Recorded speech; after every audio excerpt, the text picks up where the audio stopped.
গঙ্গা পুজো উপলক্ষে স্নানযাত্রীদের নিরাপত্তার স্বার্থে রানীরঘাট সহ ৭টি ঘাটে ব্যারিকেডের তৈরির কাজ শুরু করল নবদ্বীপ পৌরসভা। আগামী রবিবার দেশের পাশাপাশি নবদ্বীপ ও মায়াপুর মেতে উঠবে শ্রী শ্রী গঙ্গা পুজো উৎসবে। অপরদিকে গঙ্গা পুজো উপলক্ষে পুণ্য স্নান করতে আসা ভক্তদের নিরাপত্তার স্বার্থে নবদ্বীপের অন্যতম রানীরঘাট সহ ৭টি স্নানের ঘাটে বাঁশ ও জাল দিয়ে ব্যারিকেডের তৈরির কাজ শুরু করল নবদ্বীপ পৌরসভা। উল্লেখ্য থাকে, সাম্প্রতিক নবদ্বীপ ও মায়াপুর ভাগীরথী নদীতে স্নান করতে নেমে বিদেশি ভক্ত থেকে শুরু করে জলে ডুবে মৃত্যুর ঘটনা ঘটে একাধিক।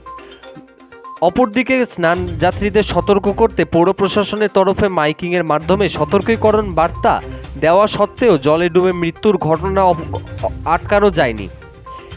সেই ঘটনার পরিপ্রেক্ষিতে রানীরঘাট সহ ৭টি গুরুত্বপূর্ণ স্নানের ঘাটে শুক্রবার সকাল থেকেই তাৎপর্যতার সাথে বাঁশ ও জাল দিয়ে মুড়িয়ে ফেলা হয়। কাজ শুরু করেন পৌরকর্মীরা। এই কাজ চলবে আগামীকাল পর্যন্ত, এমনই জানালেন নবদ্বীপ পৌরসভার চেয়ারম্যান বিমান কৃষ্ণ সাহা। বিমানবাবু কি জানালেন ঠিক শুনব। নবদ্বীপ থেকে সৈয়দ আবু জাফরের রিপোর্ট, যুগান্তর সংবাদ। আমরা কয়েকবার মাইকিং করেছি সতর্কীকরণ হিসাবে। গঙ্গা স্নান করবেন, মানে সাঁতার জানলেই তারা নামবে। তারপরও ঘটনা ঘটেছে, সাঁতার জানে না, আবেগে স্নান করতে যায়। এখন গঙ্গা পূজার সামনে বহু লোক গঙ্গা পূজায় নবদ্বীপে আসে। সেই ক্ষেত্রে ঘাটগুলি যখন তখন একটা ঘটনা ঘটে যেতে পারে, সেটাকে মাথায় রেখে নবদ্বীপ পৌরসভা একটা ব্যারিকেড তৈরি করছে। যেমন একটা বডি চলে গেল, এত দূরের বেশি না যেতে পারে নেট দিয়ে।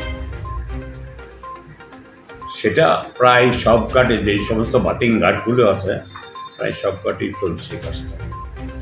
কালকে আমি দেখে নিয়েছি, আগামীকালের মধ্যে সম্পূর্ণ হয়ে যাবে। মোটামুটি কত ঘাট হতে পারে? রানীঘাট সহ বলঘাট, ফাঁসিতলা ঘাট, 7টা, মোট 7টা ঘাটকে জাল দিয়ে নেট দিয়ে মুড়ে ফেলা হচ্ছে। বিশেষ করে গঙ্গা স্নানে যারা আসবেন গঙ্গা পুজো উপলক্ষে তাদের নিরাপত্তার স্বার্থে তাদের সকলেরই নিরাপত্তা, সকল তাদের কেন, তারা তো সব এমনিও আমাদের শহরের লোকও দেখা যাচ্ছে কোনো সময় ডুবে মারা যাচ্ছে, যাতে কেউ ভেসে না যেতে পারে। হ্যাঁ, মানে আমরা বাঁচাতে পারবো না, কিন্তু তবু প্রচেষ্টা এটা থাকবে। এটা একটা মেজারমেন্ট।